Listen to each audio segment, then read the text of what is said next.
Macy couldn't shake the pit in her stomach as she fiddled with the silk bow on Evan's meticulously wrapped gift. She had planned this surprise party for weeks, coordinating with his friends and family to make it extra special for his 40th birthday. But as she stood in their living room, surrounded by colorful decorations and the mouth-watering aroma of his favorite lasagna, a nagging sense of unease clouded her excitement. Her phone buzzed, momentarily shifting her focus. Macy glanced at the screen and felt her heart plummet. It was a suggestive text from Evan, but not intended for her. The message was laden with intimate implications, referencing inside jokes and pet names that only someone extremely close to him would understand. Macy's hands trembled as she opened the attachment, an image that shattered her world into pieces. It was a photo of her sister, Tilda, scantily clad and sprawled across a bed that looked suspiciously familiar. The knot in Macy's stomach tightened as the realization hit her like a ton of bricks. The doorbell rang, jolting her from her trance. She took a deep, shaky breath and schooled her features into a calm mask, determined not to let the roiling storm of emotions show. As guests began trickling in, Macy plastered on a radiant smile, welcoming each arrival with warm embraces and polite small talk. When Evan finally arrived, arm in arm with Tilda, Macy felt her composure cracking. The audacity of their brazen display was like a slap in the face, mocking her trust and commitment. As the room filled with well-wishers and laughter echoed around them, Macy's grip tightened around her phone, the damning evidence burning a hole in her pocket. Clearing her throat, she calmly requested everyone's attention, her voice betraying none of the turmoil raging within. With a saccharine smile directed at her sister and fiancé, she announced, "I have a little surprise for the birthday boy." Pulling out her phone, she shared the incriminating image on the large screen, letting the shock and horror ripple through the stunned crowd.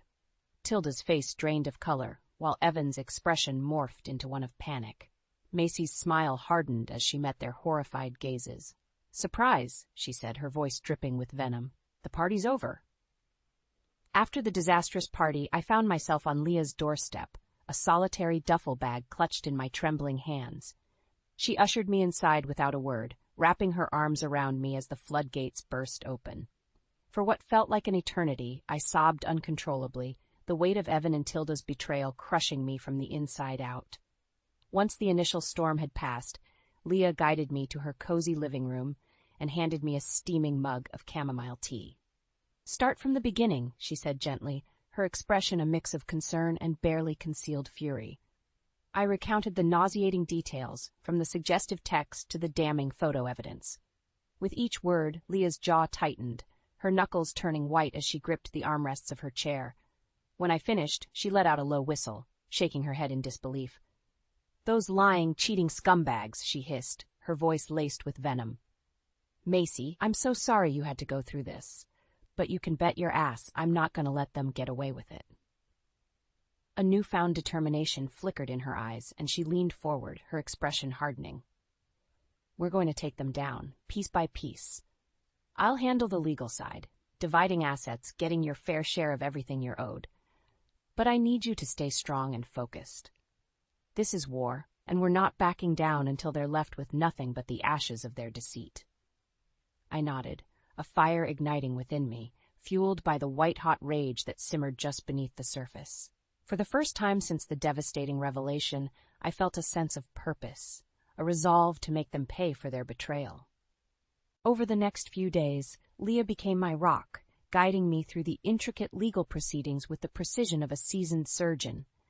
We pored over financial statements, asset lists, and legal documents, meticulously untangling the web of lies and deception that Evan had woven.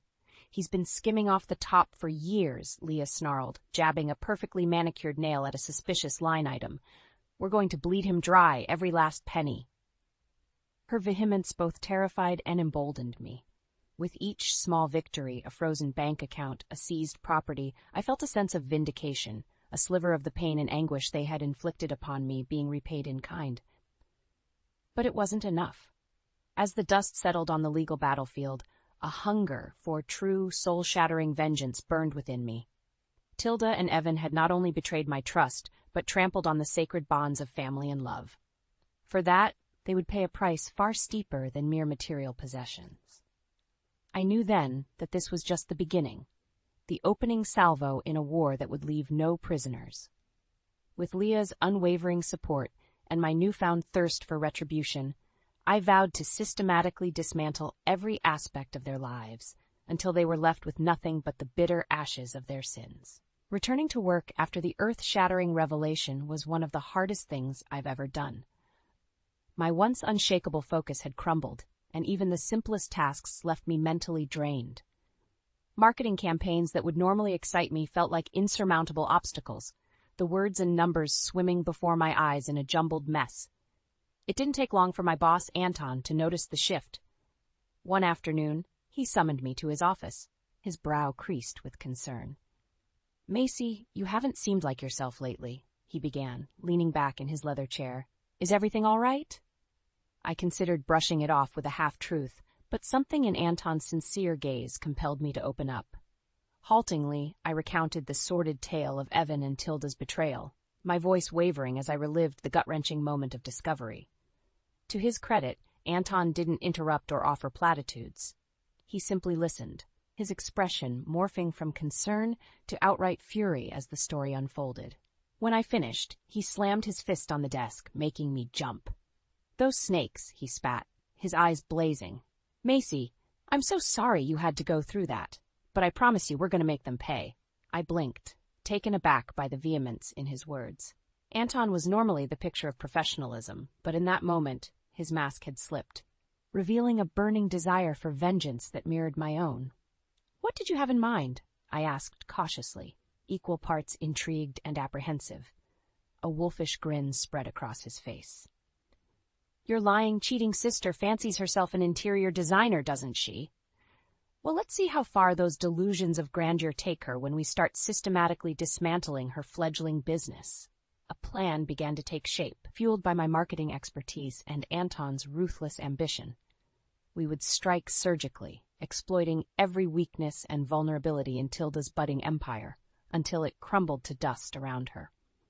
The first strike came in the form of a carefully orchestrated smear campaign, amplified by subtle whispers and strategic leaks. Suddenly, Tilda's once glowing reputation was tarnished, her designs branded as derivative and uninspired. Potential clients began to drift away, their interest waning, as the relentless tide of negative publicity washed over her. But we didn't stop there. Anton leveraged his vast network of industry contacts, ensuring that every door Tilda approached was slammed firmly in her face. Design shows, exhibitions, and showcases all became impenetrable fortresses, denying her the exposure she so desperately craved. Through it all, Tilda remained oblivious to the mastermind behind her downfall, her desperate attempts to salvage her dreams met with stony silence or vague excuses. Each small victory filled me with a twisted sense of satisfaction, a balm for the gaping wound her betrayal had carved into my soul. Yet even as her business prospects dwindled, a part of me knew this was merely the opening salvo. True vengeance would require a more lasting, soul-crushing blow. One that would leave her and Evan not only professionally ruined, but emotionally and psychologically devastated. As I watched Tilda's world crumble around her, a cold determination settled over me. This was just the beginning. They would pay for their sins, and by the time I was done, they would beg for mercy they would never receive. As Tilda's fledgling design business crumbled around her, a new opportunity for vengeance presented itself. Through my industry connections, I learned she had applied to showcase her work at the city's premier interior design exhibition, a make-or-break moment for her flailing career. I could sense Anton's anticipation as I relayed the news. A wolfish grin spread across his face, and he rubbed his hands together eagerly. "Perfect. This is our chance to deliver a knockout blow," he declared, his eyes glinting with malice. "We need to make sure her application gets denied, and in the most humiliating way possible." Our plan was simple, yet devastating. Anton would leverage his influence on the exhibition selection committee, subtly poisoning the well against Tilda's submission. Whispers of her unprofessionalism and lack of vision would spread like wildfire, tainting her already tarnished reputation beyond repair. As the committee deliberated, I watched from the shadows, a silent puppet master pulling the strings. With each passing day, the odds of Tilda's acceptance dwindled, until finally the inevitable rejection letter arrived.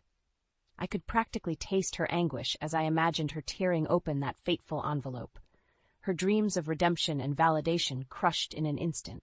A twisted sense of satisfaction washed over me, a small repayment for the pain she had inflicted. But Tilda wasn't the only one in my crosshairs.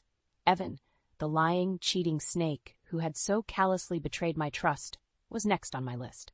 Leah had been meticulously combing through his financial records, and what she uncovered was a tangled web of deceit and illegal activities. Tax evasion, unlicensed business practices, shady real estate deals. Evan had his fingers in every shady pie imaginable. Armed with this damning evidence, Leah unleashed a legal firestorm, filing complaints and whistleblower reports with every regulatory body imaginable. Suddenly, Evan found himself under intense scrutiny, his once thriving empire crumbling as investigations and audits rained down upon him. "This is just the beginning," Leah snarled, her voice dripping with venom. "By the time we're done, he'll be lucky if he can afford a cardboard box to live in." As Evan's world imploded, I watched from the sidelines, savoring every moment of his downfall. The once charming, successful businessman was now a pariah, his name mud in the industry he had once dominated. Yet, even as their professional lives lay in ruins, a part of me knew the true satisfaction would come from striking at the heart of their personal lives, the very bonds of love and trust they had so callously violated. With Tilda's career in tatters and Evan's finances bleeding out, the stage was set for the final act of my revenge. A grand, public unveiling of their betrayal, where they would be forced to confront the consequences of their actions before the very people they had sought to impress. As I plotted the details of this grand finale, a cold, calculating determination settled over me. They would pay for their sins, and by the time I was done, the mere mention of their names would be met with scorn and derision. Vengeance was no longer just desire, it was an all-consuming obsession, and I wouldn't rest until they had been utterly and completely destroyed.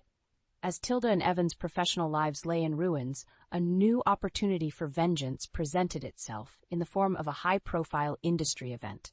It was the perfect stage to deliver the final, crushing blow to their reputations and expose their sins to the world. "This is it," Anton declared, a wolfish grin spreading across his face. "The moment we've been waiting for." The plan was deceptively simple. Leak damning information about Evan's shady business dealings to key influencers and media figures attending the event. With their guard down and eager for juicy gossip, the seeds of his downfall would spread like wildfire throughout the industry. I nodded, a cold determination settling over me. This was the endgame, the culmination of months of meticulous planning and execution. Once the truth about Evan's misdeeds was out in the open, there would be no turning back. The night of the event, I slipped into the lavish ballroom like a phantom, blending seamlessly into the crowd of well-heeled attendees. My eyes scanned the room, searching for my targets, the key players whose whispered words could bring down an empire. As I circulated, I subtly planted the seeds of doubt and suspicion, carefully curating the narrative that would unravel Evan's web of lies. A hushed aside here, a conspiratorial wink there, each interaction building upon the last until the rumors took on a life of their own. "Did you hear about Evan's shady tax practices?" one influencer murmured to another, her perfectly coiffed eyebrows arched in mock surprise. "That's nothing," the other scoffed. "I heard he's been running unlicensed construction projects for years, pocketing the profits and cutting every corner imaginable." With each retelling, the rumors grew more salacious, more damning, until they reached a fever pitch. Suddenly, every conversation seemed to revolve around Evan's misdeeds, his name a punchline on the lips of those he had once sought to impress. As the night wore on, I watched from the shadows, a silent puppet master pulling the strings of Evan's demise. Each incriminating tidbit, each whispered allegation, was like a dagger to his rapidly crumbling reputation. But the true coup de grace came when a well-known industry journalist cornered Evan, her perfectly manicured talons poised to strike. "Care to comment on the rumors about your illegal business practices, Mr. Parker?" she purred, her voice dripping with venomous glee. Evan's face drained of color as the spotlight turned on him, his mouth opening and closing like a fish gasping for air. In that moment, I could see the realization dawning in his eyes. The game was up, and he had been played like a fiddle. As the journalist's scathing exposé hit the newsstands the following day, the fallout was swift and merciless. Clients jumped ship, investors pulled their funding, and Evan found himself persona non grata in the very circles he had once dominated. Yet, even as I savored the sweet taste of his downfall, a part of me knew the true satisfaction would come from watching Tilda suffer the same fate. Her reputation already in tatters would be the final nail in the coffin, a public shaming that would leave her utterly and completely broken. As the plans for that grand finale took shape, a cold, calculating determination settled over me. They would pay for their sins, and by the time I was done, the mere mention of their names would be met with scorn and derision. Vengeance was no longer just a desire, it was an all-consuming obsession, and I wouldn't rest until they had been utterly and completely destroyed. As the fallout from Evan's exposed misdeeds rippled through the industry, Tilda found herself caught in the crosshairs of my relentless quest for vengeance. With her career already hanging by a thread, the final nail in the coffin came in the form of a scorching exposé that laid bare the sordid details of her affair with my former fiancé. The article, penned by a ruthless journalist I had strategically fed information to, painted Tilda as a homewrecker of the highest order, a duplicitous snake who had betrayed the sacred bonds of family for her own selfish desires. Her once promising design career was eviscerated, her reputation dragged through the mud for all to see. How could she do this to her own sister? The whispers echoed through industry circles, each utterance like a dagger to Tilda's already battered ego. As the backlash intensified, potential clients and collaborators scattered like cockroaches in the light, abandoning her in droves. Suddenly, the very name that had once commanded respect and admiration became a punchline, a cautionary tale of ambition gone awry. Through it all, Tilda remained oblivious to the architect of her downfall, her frantic attempts to salvage her tarnished reputation met with stony silence or vague excuses. Each rejection, each slammed door was a victory in my eyes, a small repayment for the pain she had inflicted upon me. Yet, even as her world crumbled around her, I knew the true satisfaction would come from watching her face the consequences of her actions in a very public, very humiliating way.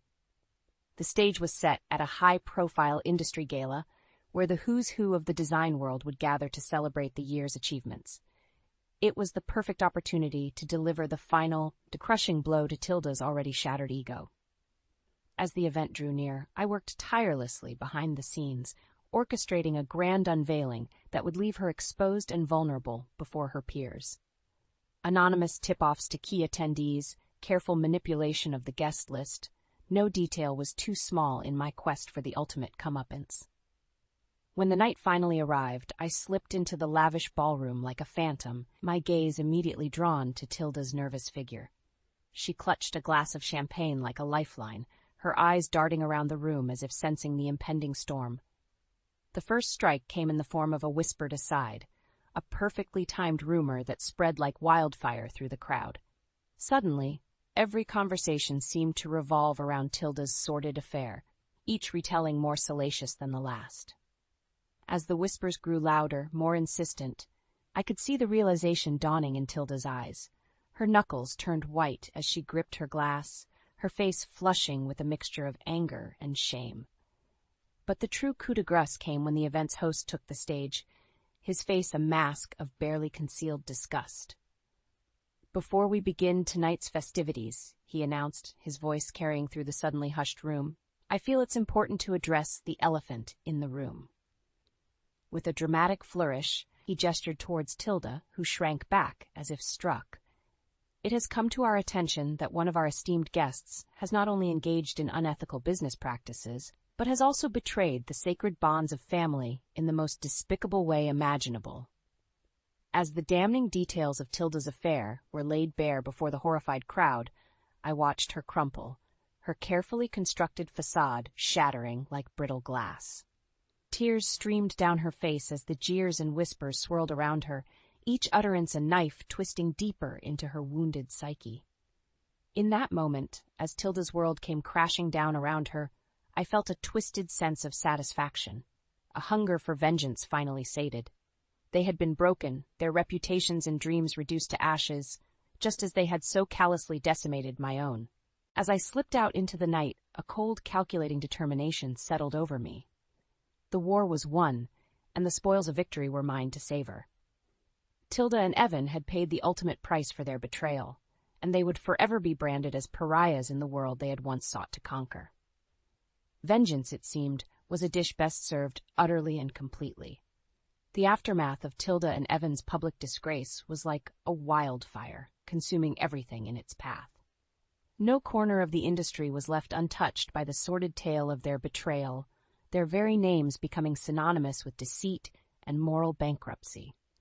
As the dust settled, I watched from the sidelines, savoring every delicious moment of their downfall.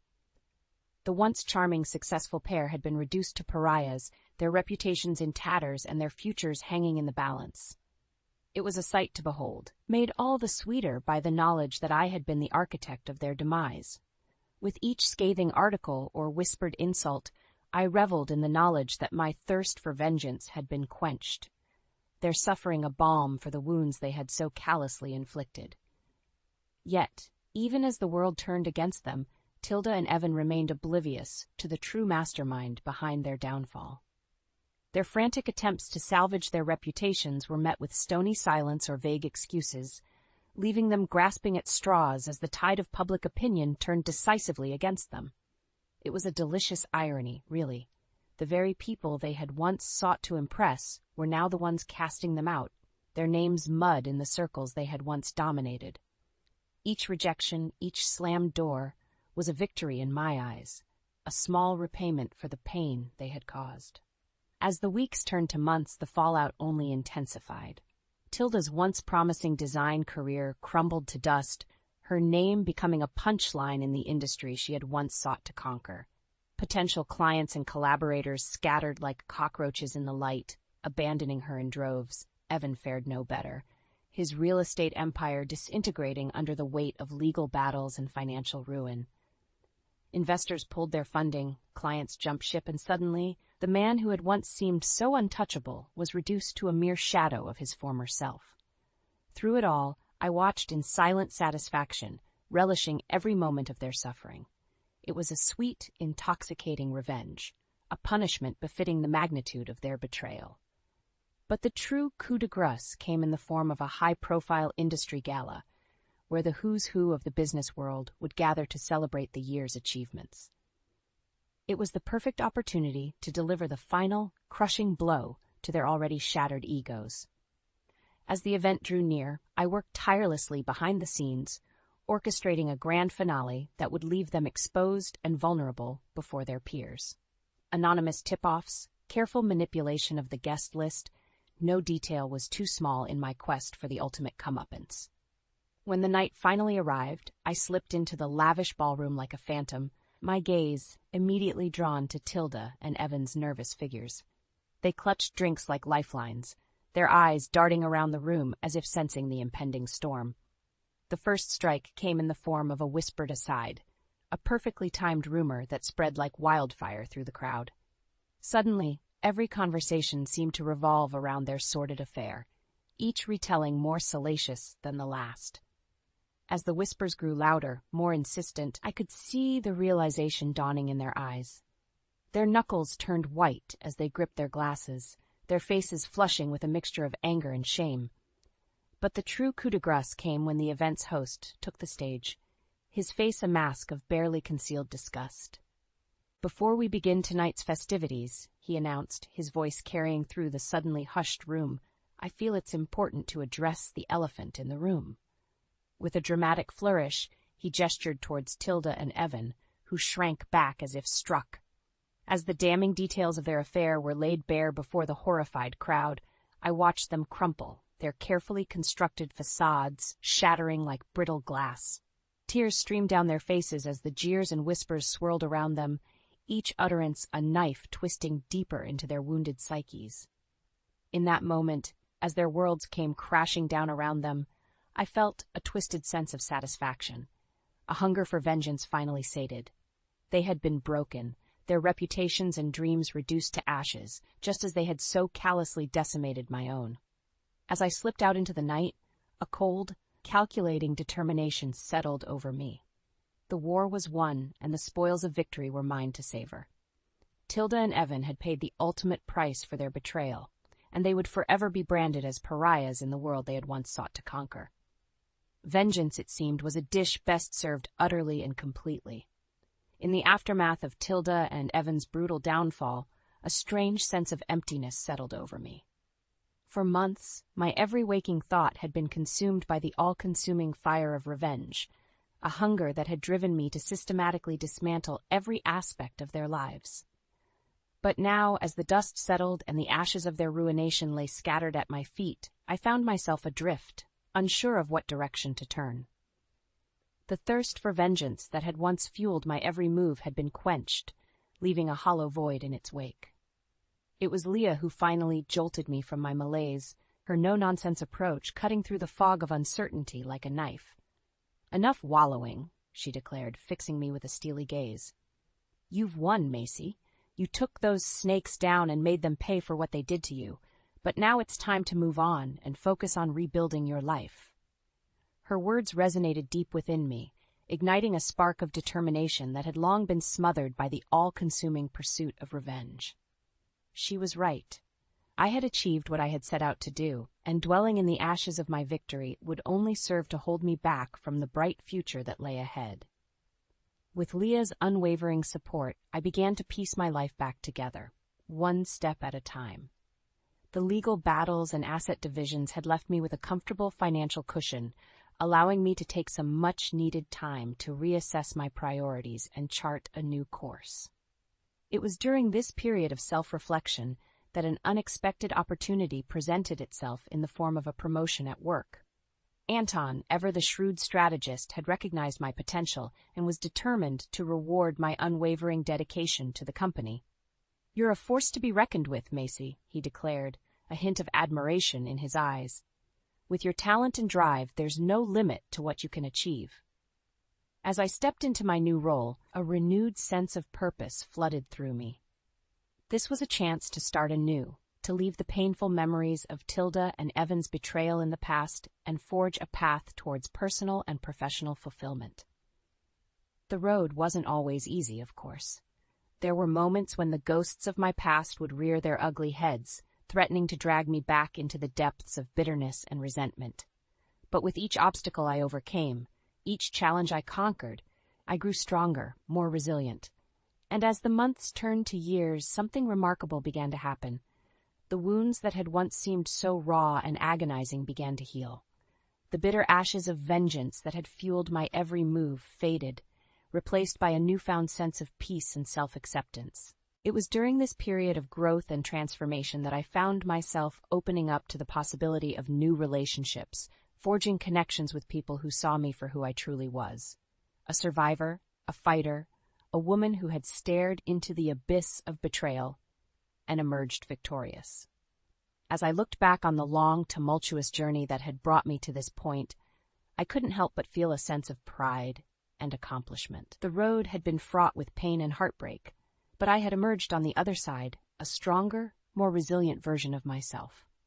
And as I stood on the precipice of a new chapter, one filled with endless possibilities and the promise of a brighter future, I knew that the demons of my past had been well and truly exorcised. Tilda and Evan had tried to break me, but in the end, their betrayal had only served to temper my resolve and forge me into the woman I was always meant to be. Vengeance, it seemed, had been a mere stepping stone on the path to true self-discovery and empowerment. And as I looked ahead, the future had never seemed brighter.